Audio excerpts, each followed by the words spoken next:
All right, so the divine game of hide and seek. This is kind of what the spiritual path is about, a waking up from a waking up perspective.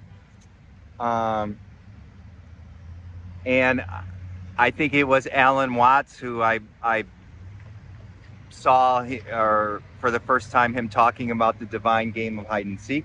And it's so true. It's for whatever reason, God uh, wanted to lose itself in this incarnation, okay, in the human incarnation. And so basically go to sleep, know that, or believe that it isn't God. And then there's the waking up process where then it finds itself. So basically God, which is you and me and everybody, God is hiding itself from itself, right?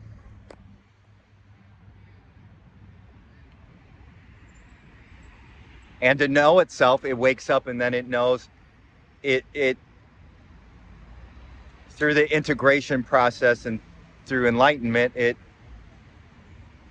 knows itself. And it knows what its attributes are, which is love, unconditional love and peace and joy and happiness and kindness and compassion.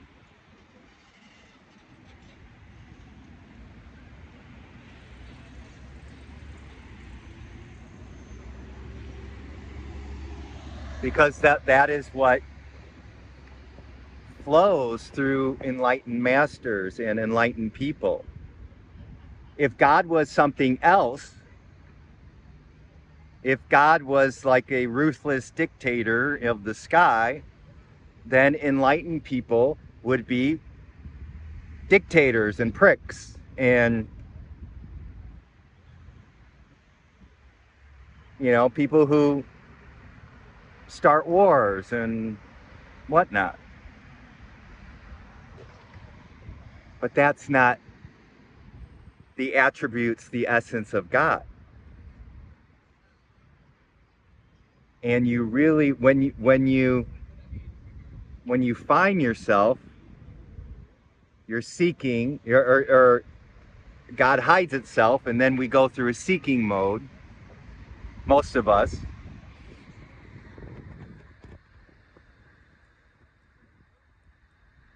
Some of us have spontaneous awakenings like I did, but a lot of us go through the seeking mode,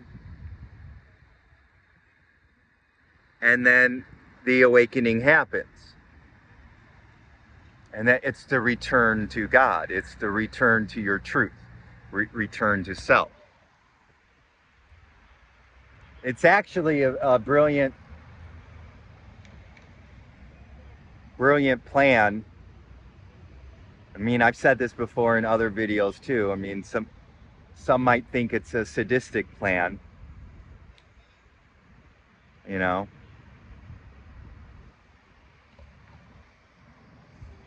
especially when you go through the suffering, especially people who are newbies or people who are seeking, who, see the violence, see the ugliness of egoic consciousness. And they have that, why does God allow that to happen, right? And it's a valid question, but as you awaken and as you deepen the understanding of eternity and of past lives and future lives or in whatever,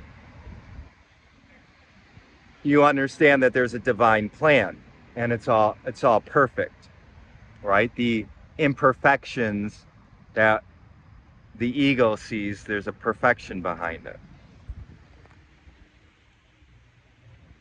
And something that we just can't understand. So,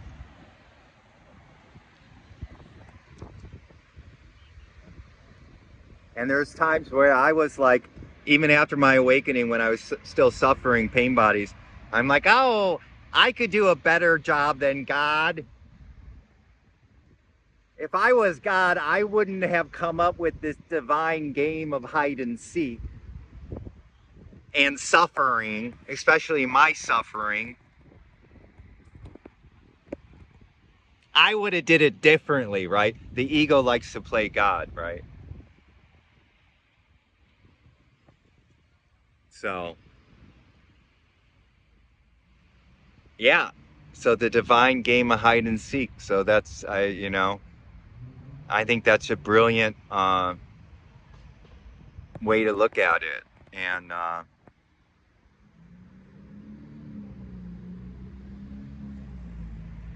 I don't know why. I mean, it just is, you know? It just is. You get to a point where you accept the rules of the game, right?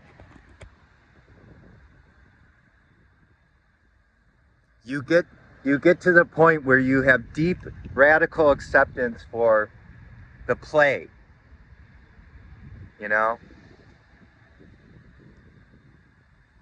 The ego wants to change the rules of the game. The ego wants to rewrite the rules, right?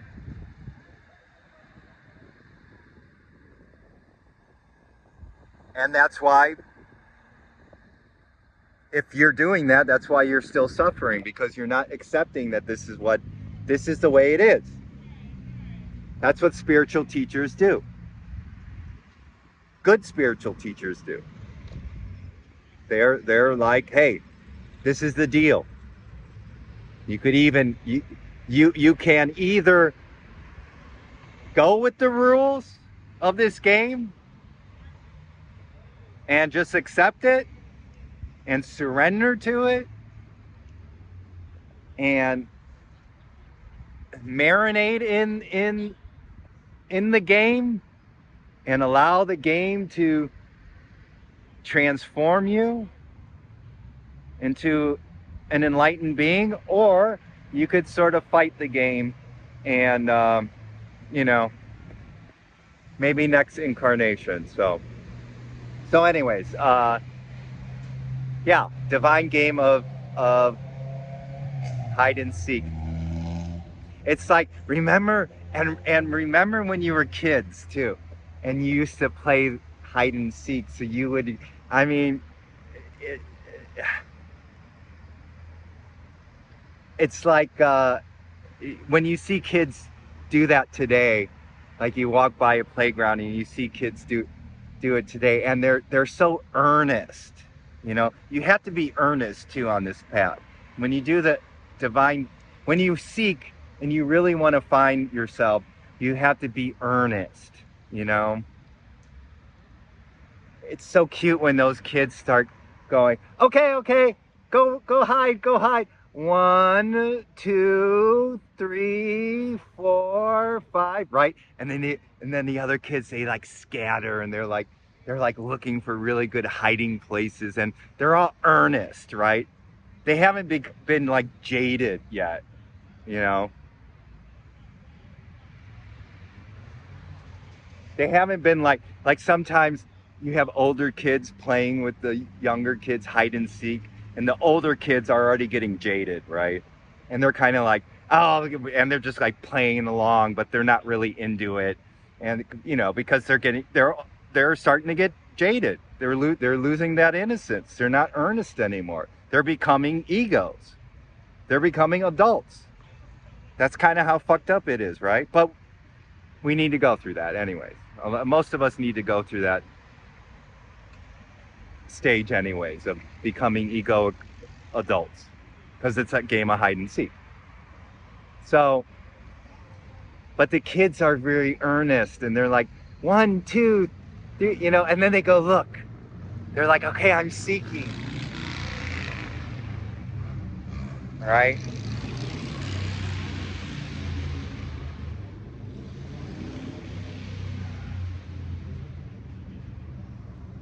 We're such a loud culture. We're such a loud. Loud, loud, loud, loud, loud. Noise, noise, noise. So there's this earnestness, and you know, you know, 8, 9, 10. Okay, I'm looking, right? And they go look, and they're like, okay, looking around, and they're like really earnest, and that's, it's I kind of like getting a little nostalgic, teary-eyed from thinking about that, but that's sort of like the attitude you have to have when you're seeking. When you're seeking, you sort of have like this earnestness and this innocent playfulness, and there's no like, you're not like, they're still at that age where it's like, well, hopefully I catch them, but if I don't, it's the game it's we're having fun, and we're present in the now moment, and it's just like they're just there right now, right?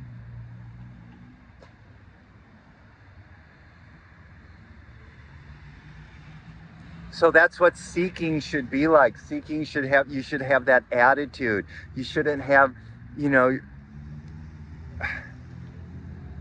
I mean, if you have jadedness and grasping, and that's, just try and let that go. Let that go. Return to the innocence with no agenda. If I mean, obviously, as a kid, you kind of want to find them, but I think it was so fun that it didn't matter if you found the people hiding. You were just so in the present moment and having fun, just doing the game itself, right? And oftentimes, remember as a kid too, oftentimes you would look at a place, you would go, and this is another key. Sometimes we start to be clever, so you would look at sort of obvious places. So you could be like seeking, you could be like, oh, I'm going to awaken here, or if I do this spiritual practice here. You see, you're starting to get clever. But oftentimes you would like, I don't want to say give up, but you would just be like, okay, I don't know where they're at. And you would kind of just be like, I don't want to say you gave up, but you kind of just surrender and go like, okay, I don't know, where should I look yet? And then boom, someone would jump out, right? They would go, I got you. Or you would kind of like give up, and then at the last moment you'd look at under a pillow or a sheet or something like that, just and someone would be there. And that's sort of like when the awakening happens. The awakening happens when you're really not looking, right? When you sort of just surrender, and then psh, God sort of jumps out metaphorically. And it's like, psh.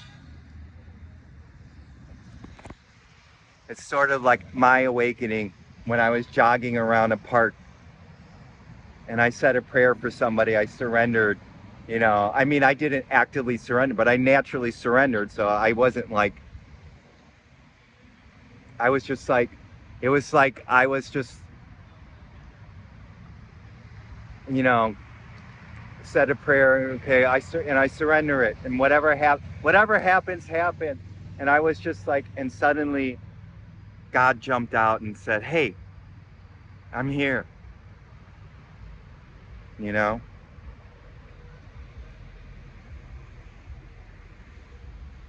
So go, the divine game of hide and seek. When you're seeking, try and bring that innocence and that playfulness and that surrender and presence to the seeking. And God will jump, and you won't know. I mean, if you're constantly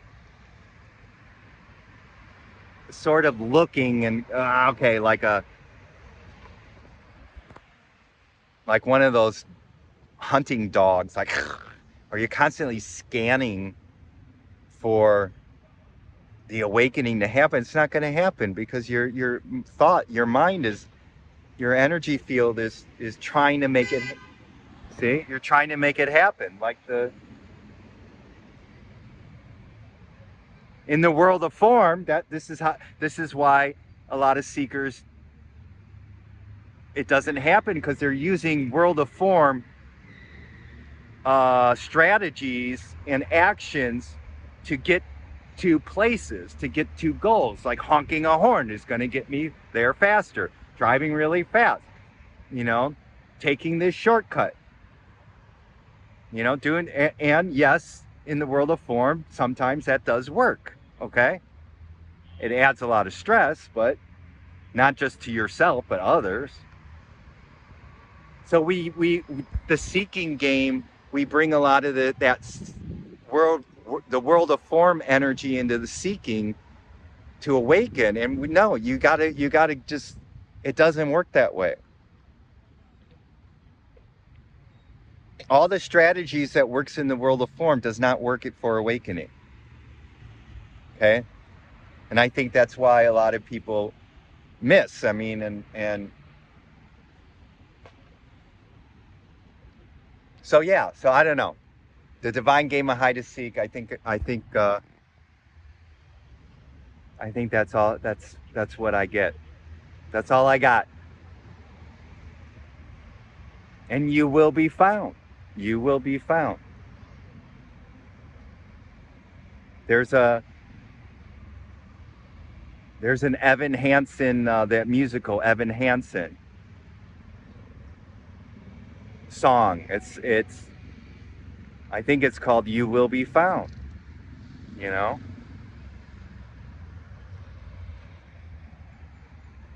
You will realize the truth when you surrender. Hide and seek. I mean, there's a saying, and it's true. I mean, the seeker ends up stop seeking. So,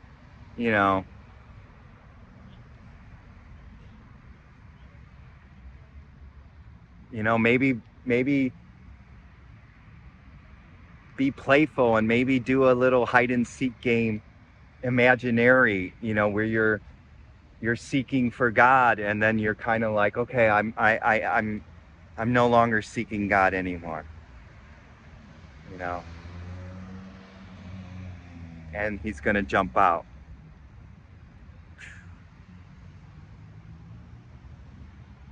All right.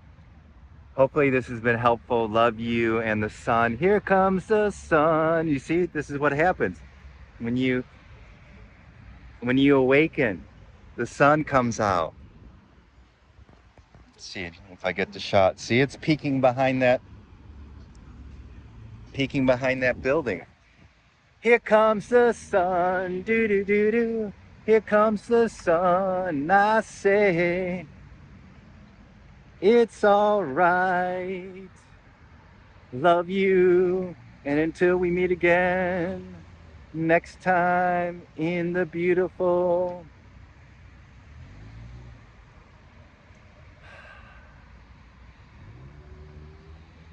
divine game that you're waking up from of hide and seek now moment.